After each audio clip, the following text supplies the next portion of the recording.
Vajo em nabêjin xetimî lê rastî baweriya gel pir namayê.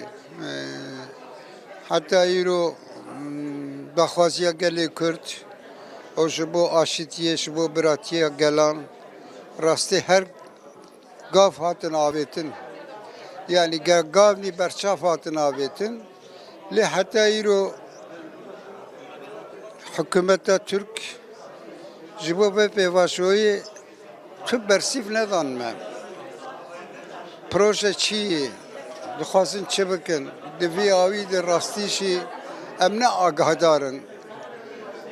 Ji ber vê awî jî gel jî îro dibêje ki baweriya me pê nayên artık. Ev bi yani tişkî berçav tuneyî, tişkî berçav. Mesela rane bu siyasetindarên girtina. Mişara qayîm teneyî. İro gelê Kurd milleteke nasnama wî, zimanê wî, çanda wî li ser vî havî tu gav nehatin avêtin. Mesela ne şerreçekdarî tenê bisekine. Di rêya barê demokrasiyê di çi gavê were avêtin. Mesele ew e.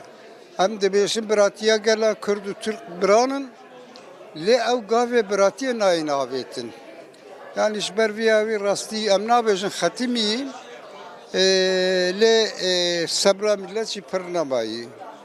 Em dixwazin ki di vê demê de rastî jî çil pêşiya wan e. Dixwazin çi bikin em jî agahdar bibin. Lê heta îro erênî me nedîye rastî jî erênî me nedîn. Lê bi sebir em vê pêvajoyê takip dikin pêvajoyê em dişopînin. Rastî jî em naxwazin carek din bibe şivala Kurd ev pêvajoya xera kir. Em dixwazin hemû gelê Kurd, gelê Türk jî bibînin ki ev pêvajoya hikûmetê îro ji ber kî daxwaziya gelê Kurd bi cih nanîn ji ber vî havî ev pêvajo xera bû. Lê em naxwazin werin wê qonaxê rastî jî em naxwazin werin wê qonaxê. Lê zaten wexta hûn bi gel re dipeyivin di vê awî de nerîniyê xwe tînin ziman. Fransa wel ser xêre be. Giringiya vê konferansê di vê demê de çi gelon dixwazin çi bêjin. Yani bi vê konferansiyên peyameke çawan dixwazin bidin.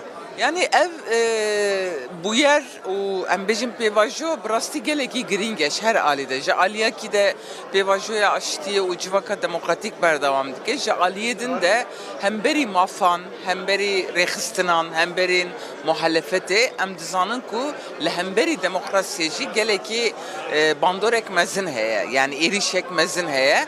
û demek dirêje yani sal û nîvek berdewam dike. Piştî 27 Sibatê Banga Birêz Öcalan vêga jî rojeva vê konferansê ev Cumhuriyet em ê bi demokrasî re çawa bînin bahev.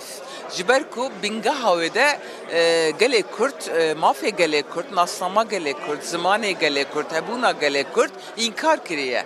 Yani Cumhuriyet ev ê çawa bi demokrasiyê em bêjin ev têkiliya wê em ê dînin em ê bingeha wê bikin demokrasî ji vê alî de gelekî rojeva wê giring e. Herkes vê yekê merak dike bi rastî. Yani pêvajoya aştî û çareserî niha di kîjan qonaxê dayê. Xetimiyê berdewam e û ew yasaya çarçoveyî de kêjan kengê were rojeva parlamentoya Tirkiye. Yani yasaya çerçeveyi yanjı yasaya aştı, yasaya pêvajoyê demek dirêje di rojeva me de ye. Di Sibatê de komisyona me raporek ava kir û veşand. Ji raya giştî re ji civakê re em gelekî dereng man ez vê bêjim. Lê belê ev dereng hûn ne emin. İktidar bi xwe vê gavê navêje. Di bin wê de îmza hemî partiyê din jî hene, muhalefetê jî hene. Hepkî destê xwe giran digirin. Hinek sedema nişan didin, bertêka nişan didin.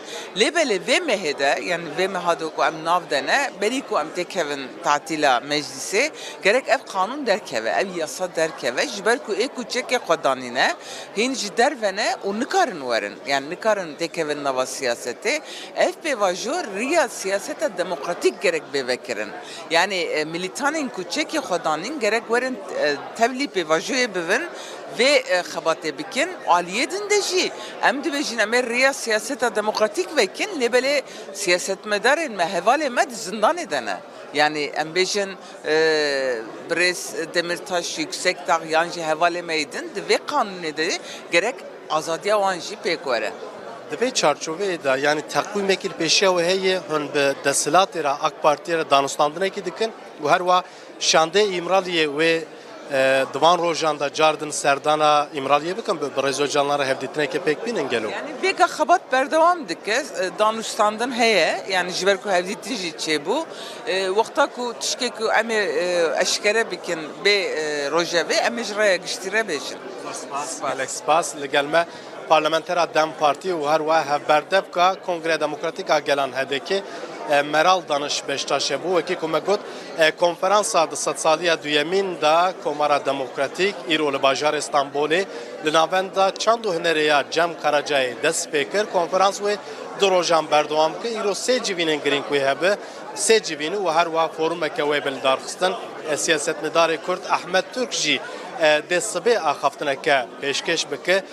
Bi dehan em dikarin bêjin ku nivîskar siyasetmedar rewşenbîr û rojnameger li ser pêvajoya aştî û çareseriyê û helwar ser kêmdetev û Komara Tirkiye wê çawa bibe komareke demokratîk li ser vêyekê wê danûstandin û gotaran pêşkeş bikin.